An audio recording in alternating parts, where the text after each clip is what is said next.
I feel like Secret was born out of like a passion to just, actually tell stories that were different.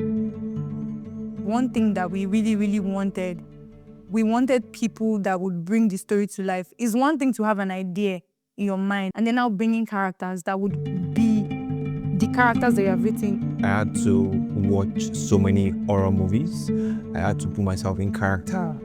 Each and every day, I'm always rehearsing my line, especially the Latin. Once I saw it was a horror script and I had to improv my lines, I decided to create a whole production out of my improv lines. So I put like charcoal in my mouth, so I was dripping black, like saliva.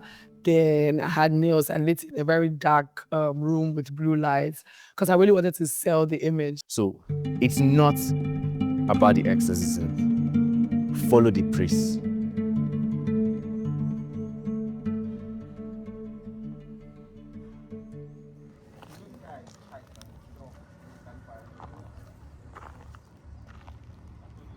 The reason why I'm trying to pick somewhere like this is because we cannot get anywhere, and this place is naturally looking like it.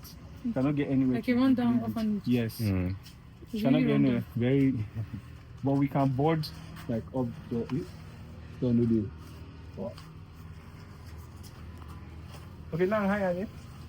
Yeah. The next. Okay. So, the whole opening. Can we end? How much you got? Hold on. Upstairs there. You don't know the head where you know the head where I carry you. Okay, see the door. So that's what I'm saying, man. So they come in without here too is a snoring camp, Nabi. Yeah. When he comes in, the children are basically corralled here. He passes by them and goes. By the time he's reaching this door to open it, we're already having you can hear the child and all these things. So as he's entering, it's that type of show that you are entering with the guy so that you are up close and personal with the shot basically. As soon as he enters, the child stand up and then we finish with that shot. That means that place, we have to find a way to also close that up so that. Yeah, we're going to close that. But we can still even leave it there because when we set up light, that's to be streaming in from this side. We decided to tell the story in a lot of ways. We told the story in the locations we used. We told the story in the characters we chose. I'm someone who's like a horror head. I love horror movies a lot just because they're fun. So I wanted to tell a story unique from the point of view of, a Catholic priest. We wanted to do something different because when I was workshopping the idea with my brother Priye, and I remember that day we just lay and we're talking about the possibilities. If we're going to tell a story about a priest and an exorcism story, what do we do to make it different? How is it different from everything that's out there and all of that? And over time, it just became a rolling stone. It started from just droplets, then puddles, then flood. So it became something really serious, and very fast. And then we just went into it. Worked on. I called up a friend of mine as well in Kaduna. His name is Mudia, and he sent the first draft of the script, and we workshopped it with Anita Isoken and just some of the guys around, and we had like a final draft. After the final draft, honestly, it was just straight ahead from there. So in my mind, it's in the blink of an eye because it happened faster than I thought it would happen, and here we are. So we've been working a couple of days on it. And it's just been fun. It's been fun for me. I think I won't say it was pretty easy, but I think it was kind of easy to walk through because of Mickey. You get? Mickey really, really broke down the story. Like the first day that I got the recording of the idea that I had in mind, I already saw what the entire script was going to look like. Like it was easy to navigate the sentences, easy to navigate like dialogues and all of that stuff, descriptions, action lines, stuff like that. So it wasn't, putting words together wasn't really the issue. It was easy because of Mickey. Like he really, really explained his mind to a T. So it was easy because of Mickey.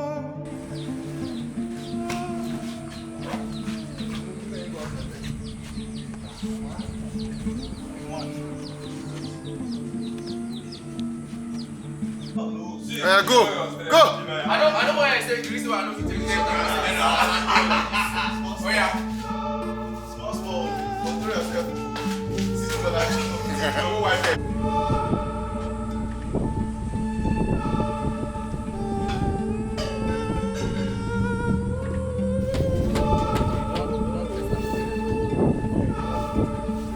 Before the project is an anthology, but Sacred is just like an iceberg on the whole production, because it's like it's a proof of concept for this project that we're about to embark on. And in terms of visual style, we had a meeting. Yeah, we had a meeting. We did research. We're talking to other people, with the producer, the director, the location manager, and myself and some other people. So we choose the visual style from other references that we've seen online, because Nigerian film industry, the Nigerian film industry is not used to making horror films, and we thought we should start, doing something different. When the community reached out to me to produce for them, and this is to every other person watching who's a producer. Don't say, oh, okay, you're coming to produce a short film, oh, easy peasy. I just feel as filmmakers, we should be able to have a template of how we do our work, irrespective of the capacity. And that was one of the things that helped me on this project, because I didn't approach it as if I was coming to do a short film. I had to go full gloves, put on my producer hat, and I was glad I did, because when I started the work, that was when I knew, like, okay, thank God you didn't take it for granted. So yeah, I felt good. I felt blessed to be able to be part of this project, not just because the director is my friend, but because I know what he's able to do. I know his strength, and I believe so much in what he can do, and I was just so fortunate to be part of that story, of that journey. Please open your eyes and your ears. Don't watch the set. Watch him. Listen.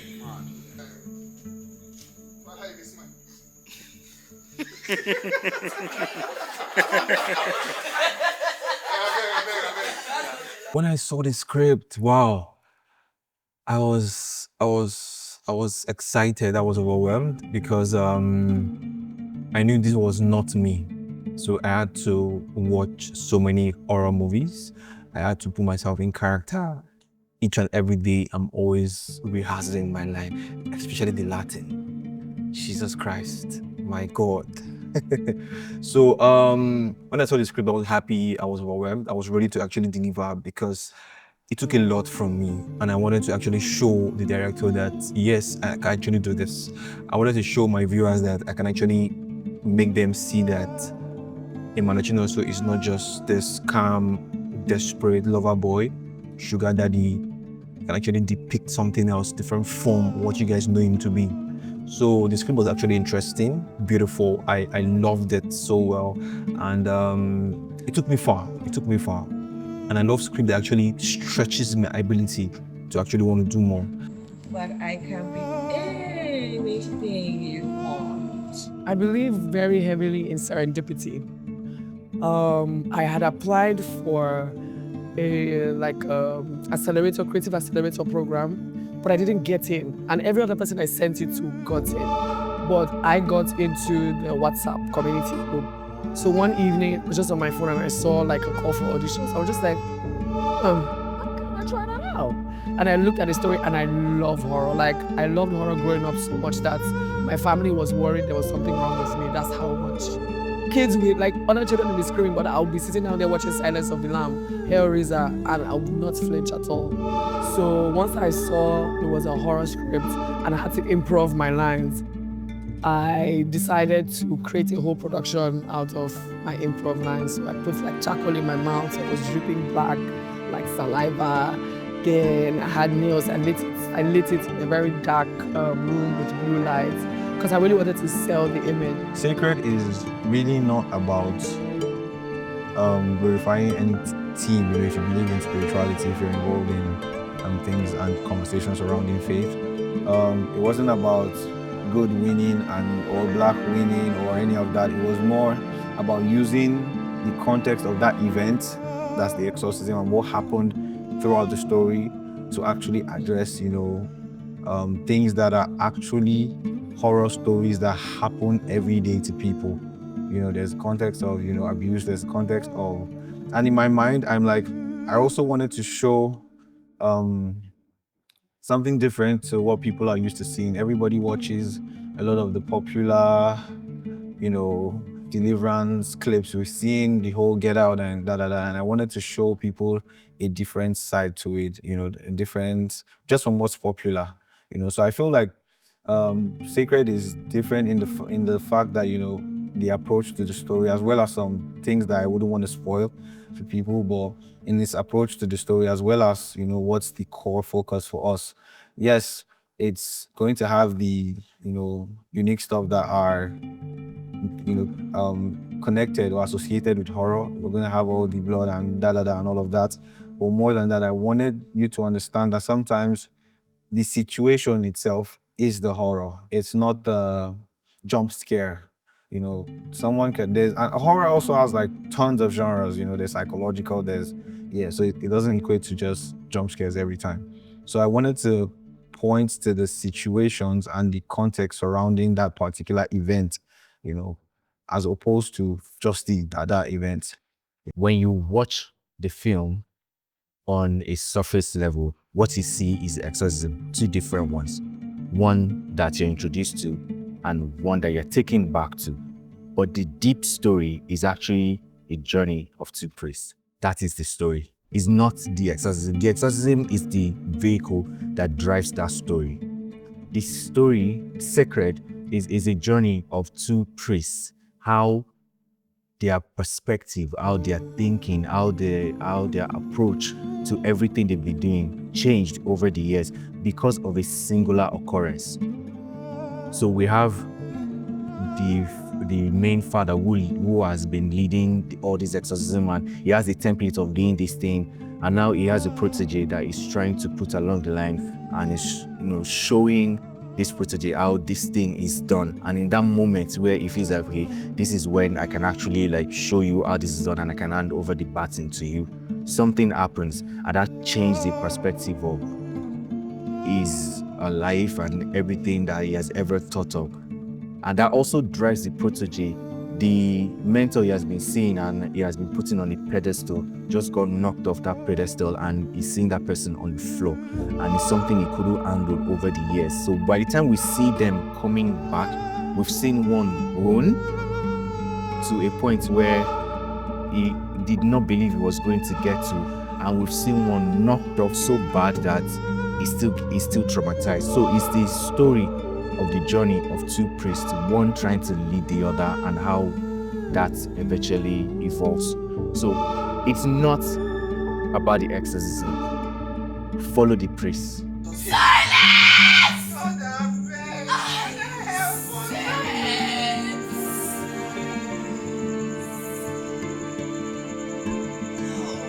When I was writing the script, one of my biggest challenges was the fact that I kept saying it's one thing that we really, really wanted. We wanted people that would bring the story to life. It's one thing to have an idea in your mind. Like you're writing the script, you're seeing the vision, it's playing out in your mind. Like you're already seeing what the film will look like. And then now bringing characters that would be the characters that you have written. Every single cast member brought the story to life. There wasn't anyone that did not deliver. Like I was so happy. Like when we came on set, even like the demons, the way we envisioned them, that's how they like came through. Also, I would say it was very, very easy navigating that. That was really, really easy. Who is Father Jonah? Father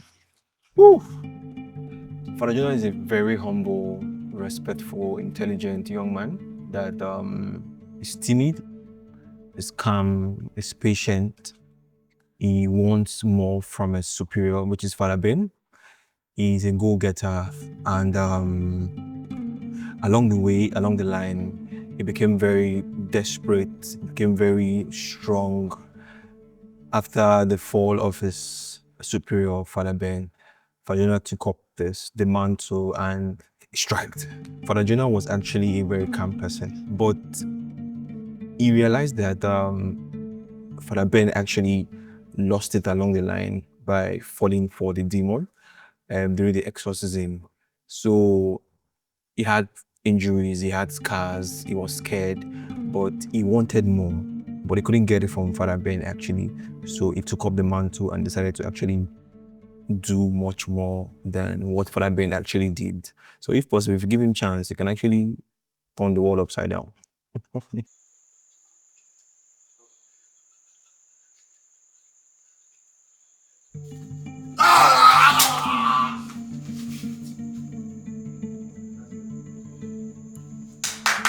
Okay, so originally I had auditioned for main demon because I expected that would have like the more demonic movements and characters. That you could get rid of. But when I had the first meeting, I was encouraged to read for Possessed Girl, which I did. But the thought process for me is, I'm not scared a lot of people when I say this, but I feel like we're all possessed by something. Everybody's possessed by something to a certain degree. You're either possessed with your determination or drive to do better, or you're possessed to just languish your life, or you're possessed to destroy. But there is a certain spirit within every single person. So it's just digging into a certain emotion and just amplifying it completely. I went back, watched a bunch of like horrors again, focused on like the Possessed Girl. The director was also gracious enough to send me a bunch of references as well. And I went through all of them. I started heavily working out again to make sure that I'm flexible enough to do most of the role, like most of the uncomfortable or natural body twists. I went down a rabbit hole of existence, basically. The belief of whether God is real or God is not. Like I needed to get into that mindset to actually make sure that I am, in its competitions. I also played a supporting role, the mother. Okay, so let me remember. Well, playing that role, you know how when you get a script and you're playing a role, you fall in love with the character. It helps you to switch. It helps you to become that person. I didn't like my character because of who she is. Well, maybe a little backstory would give her some sort of credit or try to pity her, but I didn't pity her. I didn't like her. So it was so difficult becoming her. But what helped me was because we had a story to tell. So it's not about me, it's not about my preference, it's about the job, it's about the story. So I just had to become her the best way I could. And I hope that when you watch it, you're happy with what we did, you're happy with what I did with that character. And like I said, at the end of the day, that's the goal, to tell the story and tell it right.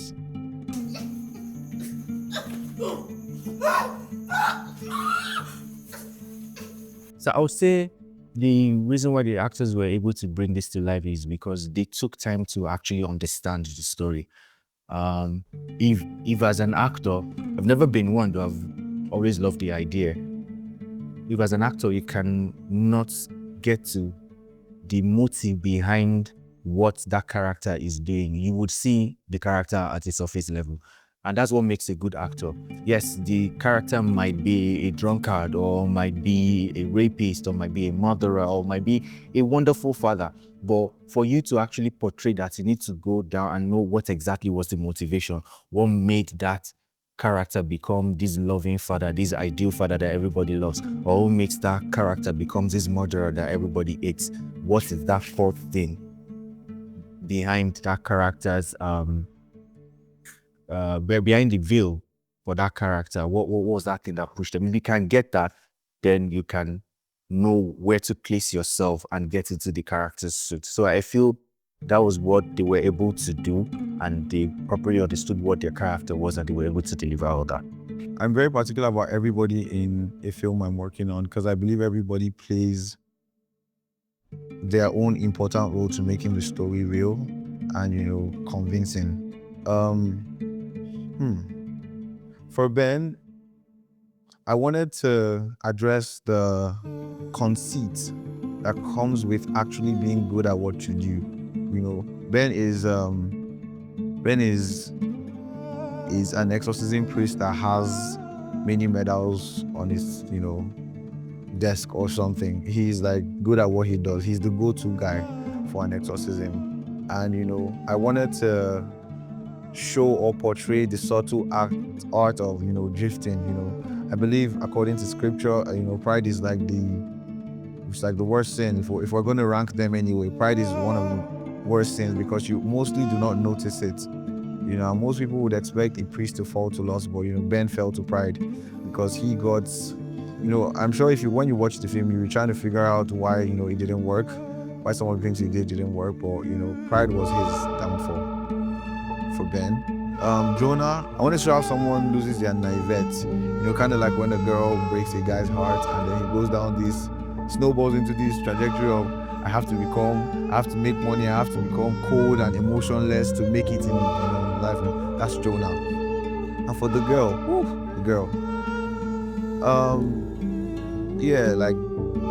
it's just a lot going on with the girl because I feel like first there's so many things that happen to people in everyday life that they cannot speak about, and I wanted because for possession to happen there has to be some torments happening. It has to be it has to do with the person abandoning all hope and accepting, basically just handing over control to someone else just so that they could run into somewhere and hide in their mind, do you understand? So being in that place where they are easily influenced, that state where they are easily influenced. And our character, that's the girl who's possessed in my story, there's so much that, supports that, Like I said, I'm trying to avoid spoilers, but there's so much about her life that supports that. Oh my God, like when I first heard he was the one that we're looking to cast, because the first question I asked is, who are the casting as Father Ben? Because I know the person, I'm a very energetic person. I needed the person to be able to match my energy. So when I heard it was him, oh my God, I was so happy. And he's probably one of the most emotive actors we have in Nigeria. He just is not, I don't know how to explain it. There's some weird stereotype about marketability and mainstream. And I realized a bunch of movie producers pick numbers over talent, which is dumb as fuck, in my opinion, because you're losing out on the essence of longevity of your project. Because after that project is done, okay, you have all the big faces that have 5 million followers. After that hype is done, it's gone. Nobody goes back to your movie as a reference to build anything else. So I was so excited when I saw it was him, and it shows that this project is very intentional. Very, very intentional. Shout out to Mr. Kelechi. Respect, maximum respect. I really admire your work. And when I came on set, the director told me that, do I know Kelechi? I was like, which Kelechi? I was like, Kelechi, the popular Kelechi that I was like, I know so many Kelechi, but which of them? But it was like the officer title, the Kelechi of the past story. I took it. I was really happy. I was around. I was excited. I'm working with a veteran, not just an actor, a veteran, a man that knows his onions. So he actually brushed me in some areas. He put me through. He made me see some certain reasons on the roles, the lines, the expression. So once again, shout out to Mr. Kelechi. Respect. Funny story, the lead character was actually picked through an audition. So again, it's about giving chances, about putting the statement out there that, how people will say, oh, okay, I want to play this film for this role. I already have somebody I want to play it. So, and then we have our lead actress who is found through an audition. So that is what we want to change. We want to change a lot of narrative. So the story is different, the casting is different, the approach is different. Everything is different from the norm. Again, it's shifting the culture from what we know and what it should be or what we aspire it to be. So this story is more like a template of what we intend to duplicate or replicate in the future. I love everyone's performance so much. I like Nkem Jika's performance the most, because it's so close naturally to what I had in mind, from her look to her performance. is so close to what I had in mind. So I would be biased and say I love the Possessed Girls performance the most. I of course love the aura, of Father Ben. It carries everything. Kelechi is a phenomenal actor. I've seen him on other projects, but working with him in real time is cool. It's like cool. I see the amount of effort he's put in to become this person. Mentally. There's times I would see him just in the corner trying to do his thing. Yeah, and then once he comes on set, he's giving you 100% of what you're looking for. Jonah, Father Jonah, Emmanuel playing Father Jonah has also been cool. So everybody's on their A game. If I say 1 to 10, I won't be able to rate them because that wouldn't be fair. I also know that there's room for growth always. So I would say I'm very harsh on myself and on everyone in terms of scaling, because I always want to leave a lot of room to grow, but everybody has brought their A game, and that's good enough for me. This is one of a kind of project because it's not the usual thing that we do in Nigeria. Trust me. And I know this project is going places by the time it comes out, I've seen it already. This is something that is very different. Father Ben is very different, and this is going to open doors for much more. People are going to know that Nigerian filmmakers are not playing. We did not come here to play. So yeah, I expect that. I see that happening.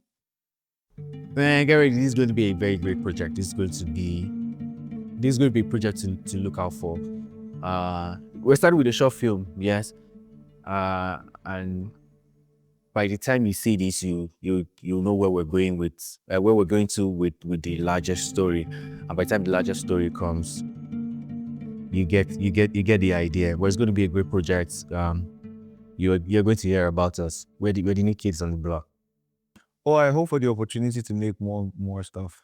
Yeah, because the reason why I do what I do is to, just put us out there, to put myself out there and tell the stories I want to hear.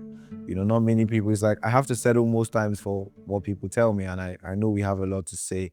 And, I don't know whether what I have to say is going to be valuable to anybody, but I wouldn't know if I don't put it out. So I just want to spread the seed on the ground and see what comes out of it. So what I'm looking forward to the most from this project is opportunity to just make more. It's hard to have so many ideas. It's hard to have so many visions in your mind and you are stuck and you can't make them into reality. So first off, I'm grateful for the opportunity to make them into a reality. Big ups to everyone who has contributed to make this possible. And all I'm just looking forward to are, the feedback. I want to see how everyone feels when it comes out. Good or bad, I'm just looking forward to it, and I'm looking forward to the opportunity to work with more actors, to work with more people, work with my team on more, even greater projects, even bigger projects, So fingers crossed, knock on wood. Thank you all. God bless everybody. It's a wrap. Wow, so unenthusiastic, guys.